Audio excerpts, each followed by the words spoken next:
Hello everybody, thank you so much for clicking on this video. This is Chris from Cinema Trailer News, and this will be my review for Thor Love and Thunder. There will be no spoilers here. Now this movie clearly are as good as it could have been. Now I have an absolutely blast watching the movie, but it could have been better. Now I heard there was a 4-hour cut of Thor Love and Thunder, which was due to a ton of improvisation while shooting, so Marvel really struggled to get that down to under 2 hours for a theatrical release. If you have the movie under 2 hours, that means you have more showing in theaters, more screen. If you have a longer runtime, that means less showings and less screens. So it's a business decision and creative decision that has to make here, but sometimes having the longer runtime benefits the movie even more. So, but because in a recent interview to hear Taika Waititi and Chris Hemsworth side of the story of, they revealed the system of the 4-hour cut, so it's a feature, and they describe it as very exploratory, and that get me very excited, having seen what it remains of the 4-hour cut. I'm like, oh, that makes sense, and I wish I could see that movie much better than what we get.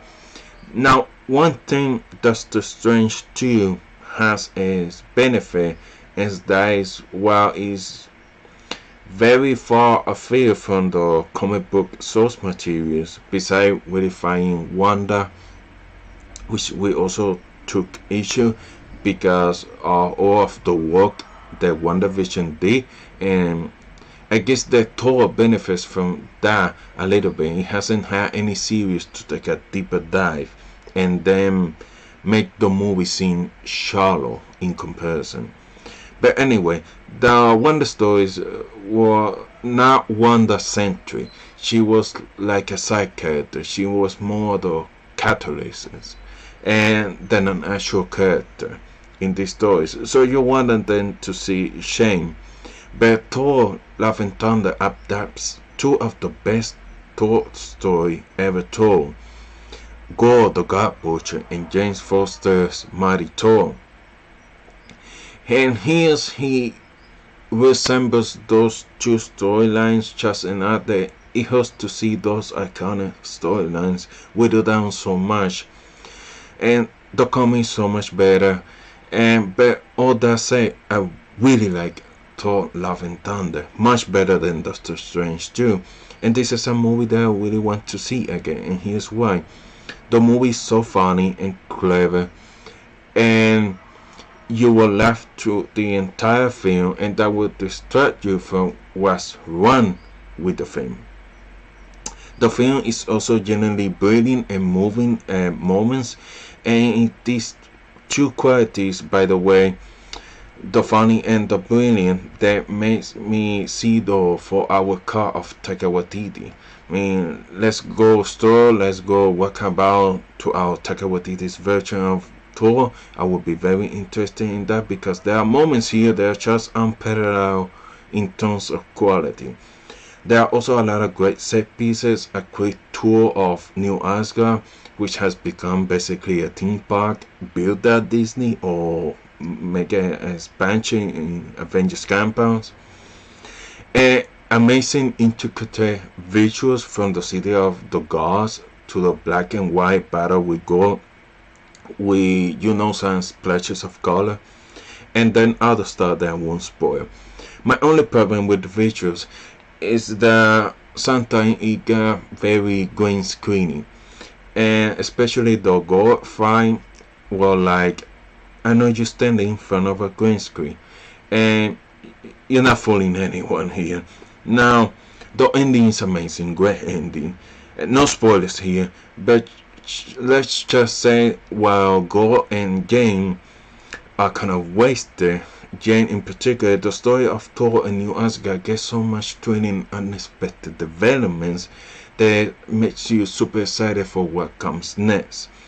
And I mean, you're like, Whoa. And this is kind of a middle chapter to Taika Waititi's trilogy. So you're like, I can't wait for chapter 3. And there are also some chains here, very bold. And in fact, when I saw it unfold the movie, I was like, what is happening here? I don't know how to feel about this, but it resonated with me. And I think I really respect Taika Waititi for going there and for Marvel letting him. And then there are two wonderful performances at the heart of this film. Instead of continuing to try and be the classic idea for Thor, which did not work out for Chris Hemsworth, thanks to partnering with Taika Waititi and showing the world how funny he was in Ghostbusters. I know some of you hate the movie, but it was funny Chris Hemsworth.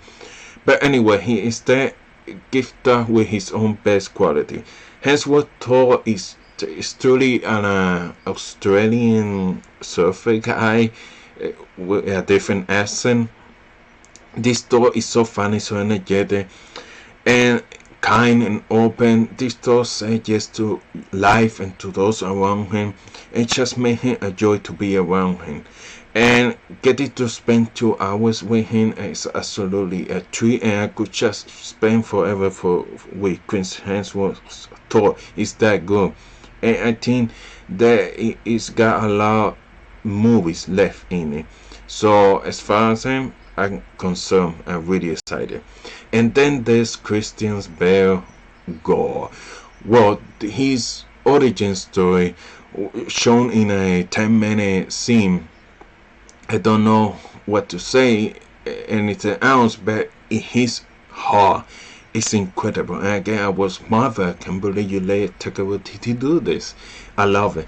To see such a wide range of deep emotions play out across Christian Bale's face. I mean, he takes face acting to a whole new level. I've never seen this such a good face acting like this, and that was awesome. And he's quite funny, and we don't actually get to see that much with Christian Bale as funny. And now, unfortunately, Gor suffers not only from the lack of screen time, what I know is ridiculous, but all the problems of other traditional MCU villain. And it's absolutely ridiculous that with the 29th film, Marvel has still not solved his villain problem. And I guess we kind of are the exception of Thanos, ridiculous, because virtually he's fun to watch as Kate Blanchett's Hela. Excellent. And I can't wait to see what celebrated Oscar-winning actor Taika Waititi convinced to play the villain in the next movie. Also, there are some hints to that. I guess I kinda... No spoilers here. I love it. Russell Crowe as Zeus is also inspired, and he's clearly having a good time here. Taika Waititi must be a lot of fun to work with. He brings the best of his actors, even though it does result in a 4-hour cut. And I don't care, I will watch. There are 2 LGBT characters here. We extended very sweet discussions about their love lives, and although I would hardly call this representation for 2022, as not only is talked or shown briefly, like blink and you miss it, forgets a serious relationship. King Valkyrie doesn't even have a lot of interest after all the promises they were made. Like, what the hell, man. But speaking of King Valkyrie and Jane Foster, while it's clever to make them fast friends, Jane reminding Valkyrie of her fallen sister, although they done so quickly, they both come across very poorly and really end up splitting what would be the screen time of a single female lead. So neither of them get enough screen time. Taika Waititi isn't doing women any favors with this representation. In fact, I think it kind of hurts women in these kind of movies, because both characters are kind of bomber, especially next to Hemsworth and Bale. Now Tessa Thompson looks fantastic, but she's forced to play the character who doesn't like being king, even though we all excited when she got the gig. But she we miss the fun part. We never get to see her enjoy it. So throughout most of the movie, she is unhappy and bored, and that's no fun, especially when you're standing besides Thor, who is the party boss, the god of the party boss. And it's bad because in Runner, Tessa Thompson Valkyrie was a lot of fun. I mean, she was a little bummed out, but I guess in a fun way. And she's just being turned into a wet blanket here, which I can understand is maybe Taika Waititi felt was cut to development, but it just made her less fun and than Thor, and that's not cool. And then Jane. Natalie Portman is an Oscar-winning actress, and she has delivered some fantastic performance throughout her career, but none of them have been in a blockbuster movie. V for Vendetta is a very different type of movie, and wasn't the star of the movie. She wasn't who supposed to be the big person delivering the action, right? I mean, you think of her work in Star Wars, and nowadays she shall stop and try and make this kind of movie. The flashback scenes as to why she and Thor broke up are actually quite moving, and it's great to see Jane become so successful. Portman as at her best when she's playing the human side of Jane, but when she becomes the mighty Thor, you were like, it's like when your good friend starts to dating someone, and then suddenly everyone in the group has to start spending time with that new person as well, even though you didn't choose to date them. Now, and Portman doesn't feel like Thor at all. For another metaphor, she comes across as someone's girlfriend who insists she can easily do what her boyfriend does, only to reality to come snack and colliding on her face.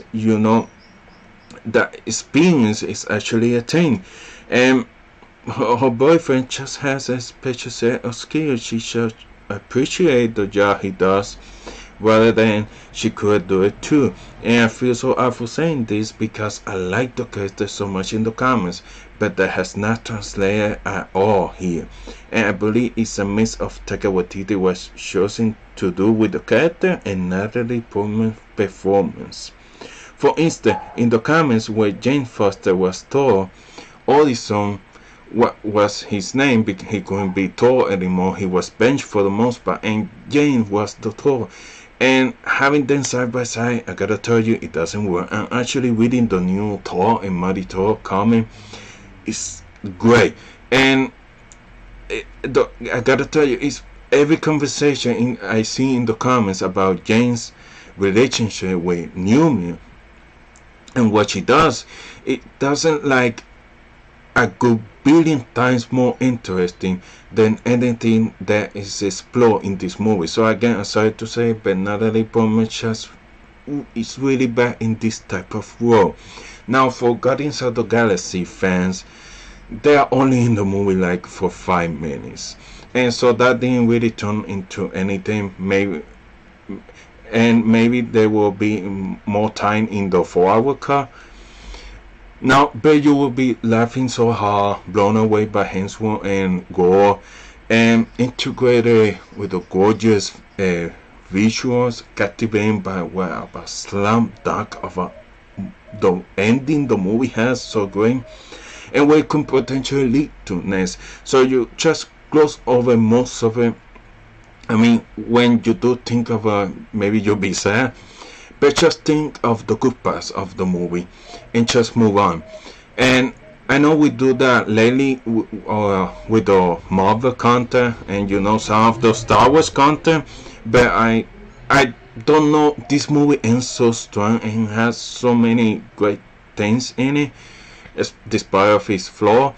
It's just hard for me to be so negative overall about the film. But I do think, Feige, if you're going to hire these are 2 directors, let them at 2. So that's my review for Thor Love and Thunder. If you like this video, hit the like button, share this video with your friend, consider subscribe to the channel. Thank you so much for watching. Bye bye.